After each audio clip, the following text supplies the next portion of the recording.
ভাই তুমি এই কাজটা ঠিক করলা না, তুমি কোনো টাকার মূল্য দিতে জানলা না।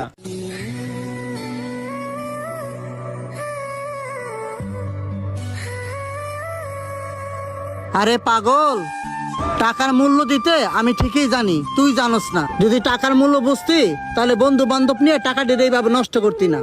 টাকা ইনকাম করা যে কত কষ্ট সেটা তুই আজকে বুঝতে পারলি। এটা বোঝানোর জন্যই তোর আমি কাজ করতে বলছি। ভাই তুই মনে কিছু করিস না, তোর ভাবির কাছে 50,000 টাকা আছে, তুই নিয়ে যাইস। না ভাই, আমি আর অযথা টাকা পয়সা নষ্ট করবো না। আমার 50,000 টাকা লাগবে না। আমি জানি, আমি বুঝতে পারছি টাকা পয়সা ইনকাম করা যে কত কষ্ট। ভাই তুমি আমারে ক্ষমা করে দিও, আমি আর এই ধরনের কাজ কোনোদিনও করব না। হ, তুই যে ঠিকই কইছ, তুই যে তোর ভুলটা বুঝতে পারছ তাতে আমি অনেক খুশি। আয় ভাই আমার বুকে আয়। আমার প্রাণের বন্ধুরা, আমাদের ভিডিওটি আপনাদের কেমন লেগেছে? যদি ভালো লেগে থাকে অবশ্যই লাইক কমেন্ট শেয়ার করতে ভুলবেন না। সবাইকে ভিডিওটি দেখার জন্য অসংখ্য ধন্যবাদ।